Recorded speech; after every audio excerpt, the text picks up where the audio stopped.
जय हिंद दोस्तों। आज हम बात करने वाले हैं ग्रुप के बारे में जिसे बोला जाता है क्वाड ग्रुप। ये क्वाड ग्रुप क्या है, क्यों है, कैसे बनाया गया, कब इसकी स्थापना हुई, क्या इस भारत इसका मेंबर है और इससे जुड़ी एक्सरसाइज कौन सी है, तो इन सब चीज़ों के बारे में आज हम डिस्कस करने वाले हैं डिटेल में। तो आइए आज का लेक्चर शुरू करते हैं। दोस्तों जानते हैं ये क्वाड ग्रुप क्या था। क्वाड इसकी फुल फॉर्म जान लोगे तुम समझ जाओगे क्वाड ग्रुप क्या था। इसे बोलते हैं quadrilateral security dialogue. Quadrilateral security dialogue बोला जाता है इसे। अगर हिंदी में बोलूं तो चतुर्पक्षीय सुरक्षा संवाद बोलते हैं क्वाड्रिलेटरल। देखो अगर तुमने सुना होगा डाई बोलते हैं हम डबल को, ट्राई बोलते हैं ट्रिपल को, यानी कि डाई दो को, ट्राई तीन को, क्वाड बोलते हैं किसे चार को। तो क्वाड क्या है, चार देशों का एक क्या हो गया, ग्रुप हो गया। चार देश इसमें कौन कौन से हैं, अब तुम बोलोगे चार देश बताओ। तो देखो भाई साहब, इंडिया हो गया तुम्हारा नहीं, इंडिया तो हम सबका, इंडिया, यूएसए, जापान और कौन हो गया, ऑस्ट्रेलिया। ये चार देश इसके क्या हैं, मेंबर हैं। कौन कौन से, इंडिया, यूएसए, जापान, ऑस्ट्रेलिया। तो चारों देश इसके सदस्य हैं। इसकी स्थापना कब हुई थी ये बता दो। तो दोस्तों 2004 में जापान के अंदर भयंकर सुनामी आई थी और उससे जापान त्रस्त व्यस्त हो गया था। देखो एक बात मैं तुम्हें बताऊं, सबसे ज्यादा देशभक्त लोग पाए जाते हैं वो जापान में पाए जाते हैं। जापान के अंदर हर साल भूकंप और सुनामी आती रहती, लेकिन वो उससे एकदम सरवाइव कर जाते हैं क्योंकि उनके अंदर देशभक्ति पहले है, देश उनके लिए पहले है, बाकी सब चीजें बाद में। तो ये क्या है, तुमने सुना होगा ना कहावत भी कि जो गॉड है उन्हीं लोगों को दुख देता है जो उसके लायक होते हैं, उन्हीं को चुनता है जो उसके लायक होते हैं। तो ये क्या हो गया, ये इस तरीके का जापान देश है। इतनी ज्यादा यहाँ पे हर साल हर महीने एक तरीके से समझ लो यहाँ पे तूफान या भूकंप या सुनामी आती रहती, लेकिन ये सरवाइव एकदम कर जाते हैं इससे। तो ये खासियत है जापान देश की।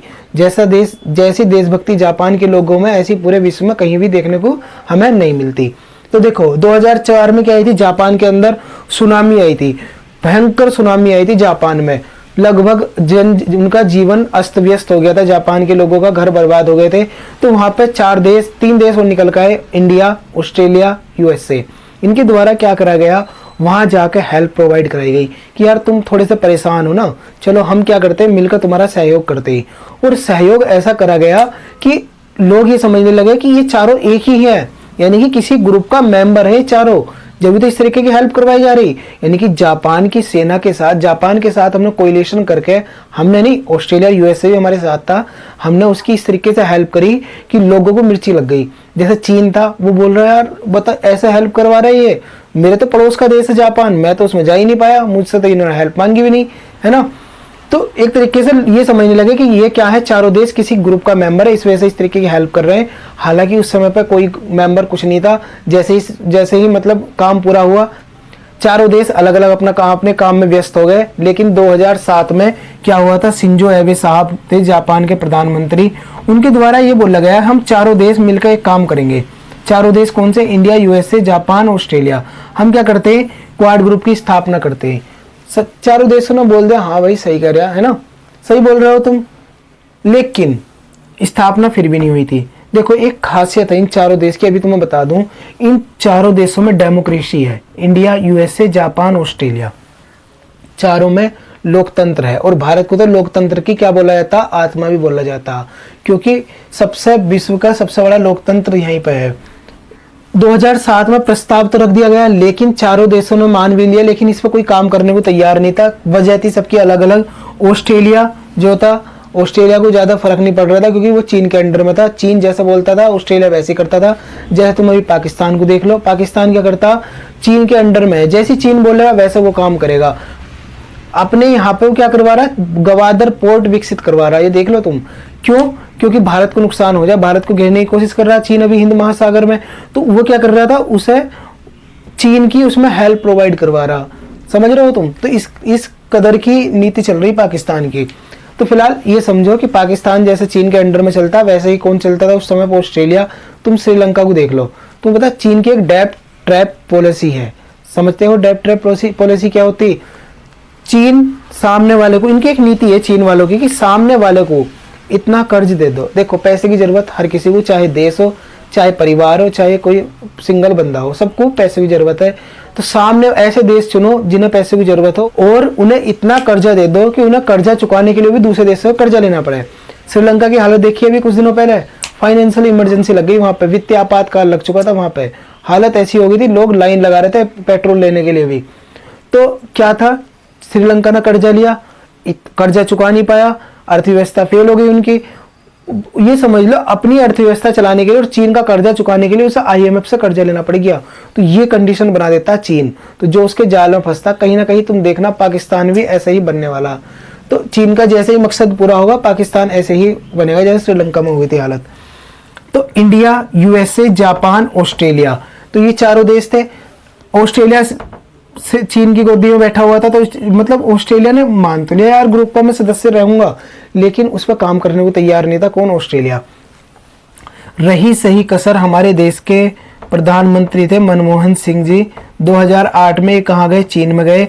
तत्कालीन परिस्थितियों को देखते हुए इनके द्वारा ये बोल दिया गया कि चीन हमारे लिए बहुत ज्यादा महत्वपूर्ण है और देशों के मुकाबले, यानी कि क्वाड वाड गया भाड़ में, तुम हमारे लिए ज्यादा इंपोर्टेंट हो, चीन को ये बोला गया।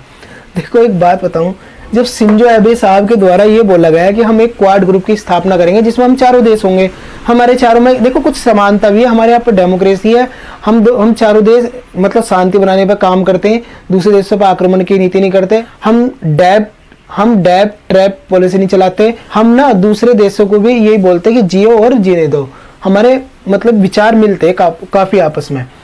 तो उस समय पर चीन के द्वारा ये बोला गया तुम बनाओगे ग्रुप, है औकात तुम्हारी इतनी नहीं है ना, तुम नहीं बना पाओगे ग्रुप। क्यों बोल रहा था? ऑस्ट्रेलिया से गोदी में बैठा था और हमारे देश के प्रधानमंत्री जाके ये बात बोले आए थे कि क्वाड हमारे लिए इतना इंपॉर्टेंट नहीं जितना है तू, चीन को ये बोले आए थे। तो इस वजह से चीन ने ललकारा कि तुम चारों देश कभी एक हो ही नहीं सकते, हो गए तुम मतलब काम नहीं करोगे, बन तो गए तुम चारों, क्वाड ग्रुप बना तो दिया लेकिन काम नहीं करने वाले तुम इस पे। किसके द्वारा बोला गया? चीन के द्वारा। और एक चीज और, चीन का साथ इसमें रूस भी दे रहा था। रूस ने बोला यार तुम चारों देश कभी एक हो ही नहीं सकते, और होए तो मैं इसका विरोध करूंगा बहुत ज्यादा है ना, किसका? क्वाड का।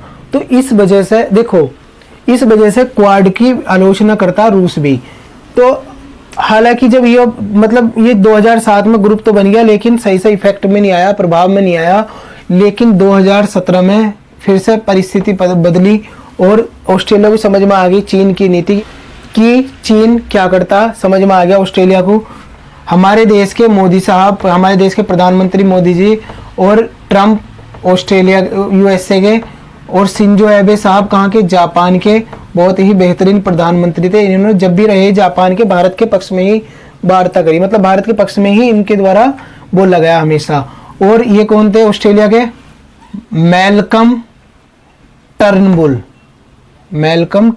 ये याद रखना।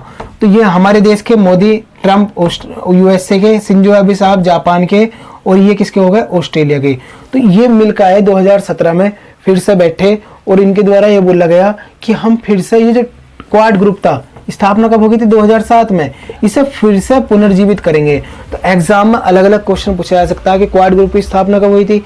2007 में। ये फिर से इफेक्ट में कब आया? 2017 में।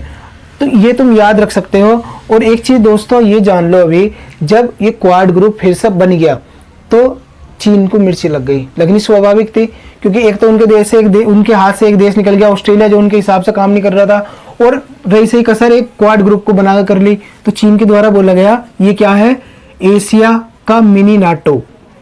एशिया का क्या है? मिनी नाटो, यानी कि नेटो समझते हो ना, नॉर्थ एटलांटिक ट्रीटी ऑर्गेनाइजेशन। जैसे यूरोप में नॉर्थ एटलांटिक ट्रीटी ऑर्गेनाइजेशन है, इसी तरीके से चीन ने तुलना कर दी इसकी नेटो से, कि क्वाड ग्रुप क्या है? एक तरीके का नेटो ग्रुप है ये, समझ गए? या बोल दो मिनी नेटो भी बोलना है, किसके द्वारा? चीन के द्वारा बोला गया। तो आई होप तुम समझ गए होंगे कि मिनी नेटो क्या था, क्या चीन ने बोला था। क्वाड भी बोल दिया था, मिनी नेटो और कुछ नहीं था ये। और रूस के द्वारा भी मतलब एक तरीके से इसकी आलोचना करी गई कि यार तुम ये क्या कर रहे हो। दरअसल देखो, भारत के लिए मजबूरी है क्वाड ग्रुप को ज्वाइन करना। अब तुम कहोगे क्या मजबूरी है? तुम अपने भारत देश को देखो, यहाँ पे भारत है, श्रीलंका, चीन इधर है, तो ये क्या कर रहा है? यहाँ पे बांग्लादेश में, यहाँ पे श्रीलंका में, यहाँ पाकिस्तान में अपनी एक तरीके की ये क्या कर रहा है? बंदरगाह डेवलप करता जा रहा। और कहीं ना कहीं ये भारत को घेरने की कोशिश कर रहा है हिंद महासागर में। तो इस वजह से भारत के लिए ज़्यादा जरूरी है ये क्वाड ग्रुप, ताकि हिंद महासागर में हमारी जो मतलब चीन की मौजूदगी है उसे कम कर सके। समझ गए? इसी वजह से मालाबार एक्सरसाइज शुरू करी गई थी, उसके बारे में भी जिक्र करेंगे हम। तो अभी पहले यहाँ समझ लो, तो ये क्या हो गया, इसे चाइना को टैकल करने के लिए हमने क्वाड को ज्वाइन करना बहुत ज़्यादा जरूरी था। इस वजह से चीन को मिर्ची लगती है, क्योंकि ये चीन के एक तरीके के खिलाफ है ये ग्रुप ये। तो अब देखते हैं हम मालाबार एक्सरसाइज। ये तो हो गया क्वाड ग्रुप। मालाबार एक्सरसाइज देख लो, 1992 में दो देशों के बीच एक एक्सरसाइज शुरू हुई। एक्सरसाइज मतलब युद्ध अभ्यास। कैसा युद्ध अभ्यास था? एग्जाम में क्वेश्चन पूछा जा चुका। नौ सैन्य अभ्यास, यानी कि जो हमारी तीन सेना ना, जल सेना, वायु सेना, थल और थल सेना, तो ये किसका था? जल सेना का एक अभ्यास था, जिसे बोला गया मालाबार एक्सरसाइज। 1992 में शुरू हुई थी अमेरिका और भारत के बीच में। याद रखियो, एग्जाम में क्वेश्चन ऐसे पूछे जाते हैं कि मालाबार एक्सरसाइज कब शुरू हुई थी? 1992 में। किन किन देशों के बीच शुरू हुई थी? भारत और यूएसए के। इसके बाद देखो, इसके दो संस्करण और हुए, 1995 और 1996 में, मतलब ये एक्सरसाइज हुई। इसके बाद 2002 तक के लिए स्थगित कर दी गई। कब तक के लिए? 2002 तक के लिए। इसके बाद इसमें एक देश ने हिस्सा लिया जिसका नाम था जापान। 2002 में जापान ने हिस्सा लिया, लेकिन उसने इसमें एक साल हिस्सा लेकर छोड़ दिया। फिर तो 2002 में जापान ने हिस्सा लिया, लेकिन जापान हिस्सा अलग हो गया। हमने बोला जापान से आ जा यार, हमारे साथ मिलकर एक्सरसाइज कर। जापान ने बोला मैं नहीं आने वाला, अच्छा तुम कुछ भी कर लो। 2014 में फिर से अपना आप से बोला जापान ने, यार देखो मुझे शामिल कर लो इस एक्सरसाइज में, मुझे जरूरत है इसकी। तो हमने बोला आजा, तो देख ले 2014 में हमारे कुछ नियम कायदे हैं वो बदल गए। 2002 में हम कुछ और थे, 2014 में हम कुछ और हो गए, है ना। तो ये किसके द्वारा बोला गया? भारत के द्वारा। तो जापान ने बोला 2014 में जापान शामिल, मतलब जापान ने हिस्सा लिया। जापान ने देखा यार ये तो बहुत अच्छी एक्सरसाइज करते हैं, मालाबार एक्सरसाइज बहुत अच्छी एक्सरसाइज है। जापान इसका परमानेंट मेंबर बन गया। तो जापान कब मालाबार एक्सरसाइज का परमानेंट मेंबर बना? 2015 में। एग्जाम में डायरेक्ट क्वेश्चन पूछा जाता। एक क्वेश्चन और देखो बनता। अभी देखो, फिर हमने एक बात सोची यार, हम क्वाड ग्रुप के हैं देश, कौन कौन से हैं? India, USA, Japan. ये तीन देश तो इस मालाबार एक्सरसाइज में शामिल हो गए। समझ रहे हो? ये तीन देश इसमें शामिल हो गए मालाबार एक्सरसाइज में। कौन कौन से? India, USA, Japan. देख लो, इंडिया यूएसए के बीच शुरू हुई थी, जापान 2015 में इसमें जुड़ गया। एक देश और बचा था ऑस्ट्रेलिया। हमने बोला ऑस्ट्रेलिया से आजा एक्सरसाइज कर ले हमारे साथ। तो क्वाड ग्रुप का सदस्य भी ऑस्ट्रेलिया में बोल रहा है, तो क्या बोल रहा है, मैं नहीं समझ रहा तुम्हारी बात, मुझे नहीं ज्वाइन करना ये एक्सरसाइज। हमने फिर से बोला मान जा यार। ऑस्ट्रेलिया बोला नहीं मानने वाला, चाहे तुमसे हो तुम कर लो। तो देखो, हमने बोला चल अब जी ले तू अपनी जिंदगी बेफिक्र होकर। 2020 में कोरोना आ गया। ऑस्ट्रेलिया को समझ में आ गया कि यार ये चीन क्या देश है, मतलब चीन क्या क्या कर सकता, और अपनी जरूरत में 2020 में जाकर ऑस्ट्रेलिया ने ज्वाइन कर लिया इसे मालाबार एक्सरसाइज को। तो अब ये चार देशों की एक्सरसाइज हो गई। किस किस की? India, USA, Japan, Australia. 2020 में जुड़ा तुम्हारा ऑस्ट्रेलिया, 2015 में जुड़ा था जापान। तो आई होप तुम्हें समझ में आ गया होगा। और एक बात और समझ लो, अब ये किन के ग्रुप, ये किसकी एक्सरसाइज होगी? एक तरीके से मालाबार एक्सरसाइज को क्वाड की एक्सरसाइज भी बोला जाता है। क्यों? कि जो देश क्वाड ग्रुप के अंदर है वो ही देश मालाबार एक्सरसाइज के अंदर है ना। तो आई होप तुम्हें समझ में आ गया होगा। और देखो, अब एग्जाम में क्वेश्चन ये पूछा जा सकता है कि 2023 की जो एक्सरसाइज है मालाबार युद्ध अभ्यास है वो किस देश में होने वाला? तो वो होगा ऑस्ट्रेलिया में, अगस्त के महीने में। तो एग्जाम में क्वेश्चन पूछा जाएगा, तैयार रहना इसके लिए। ये क्वाड ग्रुप भले ही बनाया किसी और वजह से गया था, लेकिन आज ये बहुत बेहतरीन काम कर रहा है अपने एरिया में। जिस मतलब सुरक्षा संवाद है ना, तो सुरक्षा के क्षेत्र में, सिक्योरिटी के क्षेत्र में बहुत बेहतरीन काम कर रहा। और ये एक्सरसाइज इस पे सोने पे सुहागा काम करती। भले ही दो देशों के बीच शुरू हुई थी, अब ये क्वाड देशों की एक्सरसाइज बन चुकी है, यानी कि युद्ध अभ्यास। तो आई होप तुम्हें समझ में आ गया होगा क्वाड ग्रुप क्या था, मालाबार एक्सरसाइज क्या थी। अगर इससे रिलेटेड तुम्हारे मन में कुछ भी डाउट हो तो कमेंट बॉक्स ओपन है, कमेंट करके मालूम कर सकते हो। दोस्तों मिलते हैं फिर नेक्स्ट लेक्चर में, तब तक के लिए थैंक्स अ लॉट। जय हिंद।